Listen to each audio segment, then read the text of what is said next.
Babe na nga ba talaga? Yan ang hindi ko masagot ng ma-confirm. Minsan may nababalitaan ako na naamoy. May nakaamoy kay Baron.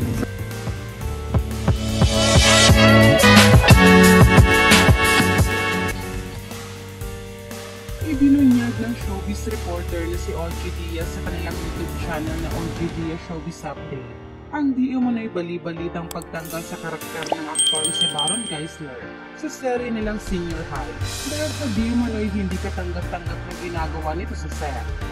Matatanda na isa sa main cast ang karakter ni Baron sa nasabing proyekto kung saan ginagampanan niya ang pagiging ama ng bidang si Andrea Brillantes at isa rin siya sa mayayaman at may kapangyarihan na nangunguna sa kwento.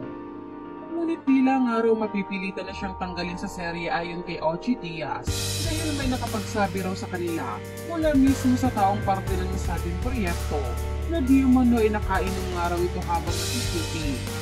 Ayon sa kwento ng source ni OG, di umano ay tinatago ni Baron ng alak sa kanyang tumbler upang isipin daw ng mga nakakakita na tubig lamang ang kanyang iniinom.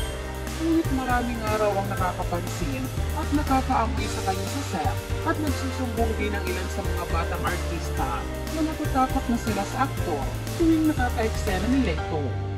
Mga pahayag ni OG, mukhang magdedesisyon na ang management na tanggalin tong aktor na ito.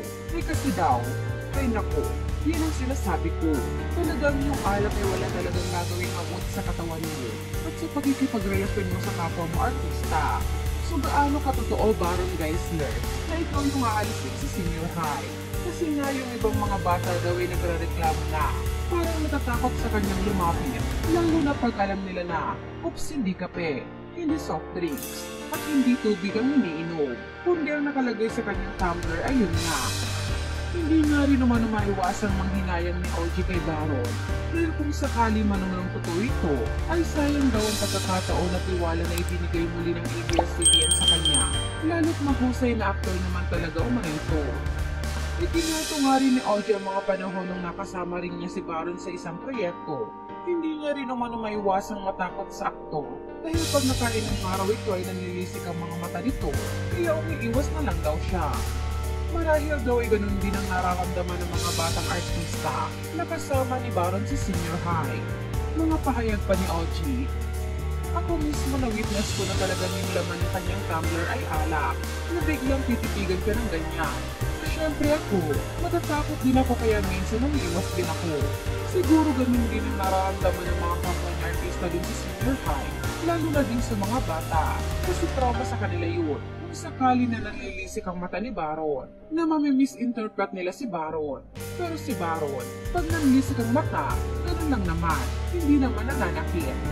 Ibinahagi rin ni OG na napapansin niya rin umano na nanginginig ang katawan ni Baron sa tuwing hindi ito nakakainom. Siguro rin umano ay mas nagagampanan nito ang kanyang karakter kapag nakakainom.